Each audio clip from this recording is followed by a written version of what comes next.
Dear friends, today is the 22nd of August, and we've just passed the Independence Day, and we're looking forward for India to come forward, to take off, to become the super nation, the superpower that she deserves to be. What I would like to say today is what for me is Indian-Ness. You know, there are many books that have been written about what is it to being an Indian, the idea of India. But I have my personal views. Today, India is not innovative. Indians have become the best copiers in the world. If you see Bollywood, Bollywood copies scene by scene, dialogue by dialogue, frame by frame, Western films. There is no innovation in India. Whereas in the ancient times, even till the Mughals, India was considered, a country where so many things were invented, from mathematics to, chess and astrophysics. Indian astrophysicists were among the best in the world. The astronomers, the French, used to quote Indian astronomy up to the 18th century. So India was a country of innovation. Today, because of colonization, because of the invasions, because of so much trouble that has come to India, India has lost that imagination, that power of innovation. Why?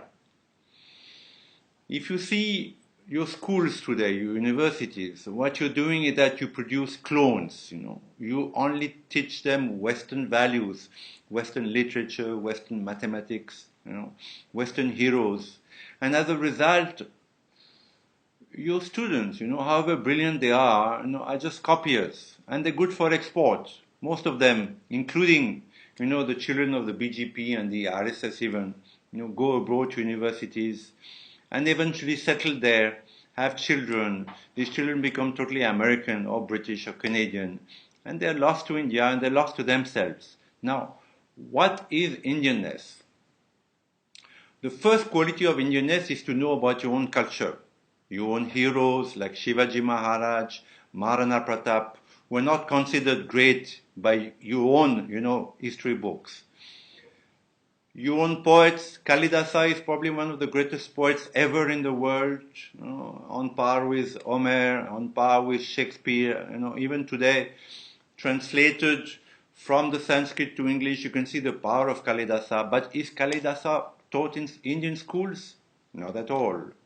Your philosophers, you have great, the Advaita philosophy, the Buddhist philosophy, were among the greatest in the world. Not only they're not taught in the West, but they're not even taught in India.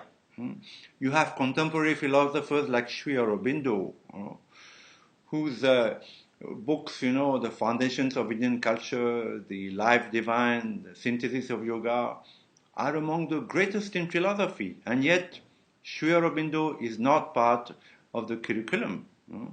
So, you are bringing up children, you're not aware of their roots, not aware of their history, the good and the bad, because they're not aware also that the greatest Holocaust ever, in the history of humanity, that of the Hindus. From the Hindu Kush till Mumbai, 2011, it has been estimated that, the number of Hindus killed is at least 100 million. It's a huge, huge number, more than the Jews, more than the Armenians, more than anybody. So, even the dark side of Indian history is not known by your children. As a result, your children, they're not Indian. They might have some love for Bollywood. They might, have a little bit of pride for cricket. But this is not Indian-Ness. The first quality to be Indian is to know about your roots. As a Frenchman, I know about Napoleon, the great warrior. I know my great poets. I'm taught in school, from kindergarten onwards, were my great warriors. So I grew up proud to be a French. So Indians today are not proud to be Indian. Hence, they do badly in Olympics. The fact that Indians do so badly in Olympics is also because they lack nationalism. They lack roots. They lack the feeling of being proud to be Indian. So this is a great lacuna in Indian education. What is the second quality about Indian-Ness? Is to know about your spirituality. Indian spirituality is probably the most ancient and the last alive in the world today.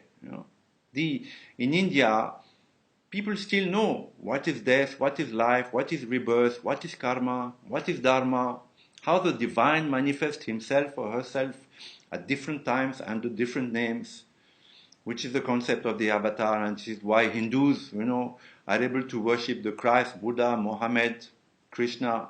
This is unique in the world. Who am I? That question has been lost. It used to be known in Egypt, in Greece, Mesopotamia. Today, people don't know anymore. They think there's only one life, and then you go to hell or heaven, or if you blow yourself up, you get 27 virgins, all, ignorance. So that knowledge is still alive and present in India, and there are tools to that knowledge. Pranayama, the science of the breath, to make yourself feel better, to get a better mind, to get a better body through certain exercises. This is a very valuable tool which should be taught in school. From kindergarten onwards, there are simple pranayama that children can learn.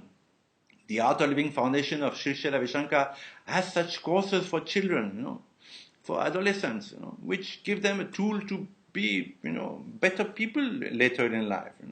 Meditation, the art of meditation, which is very logical and very beautiful, observing your breath in the nostrils, repeating the name of your God in your heart. These are simple tools which should be incorporated into Indian education. Then you will produce Indians who are aware of their greatness, and who would be proud to be Indian and would excel in business, in sports, in government. But today, the Nehruvian, what Nehru did is that he scrapped all this.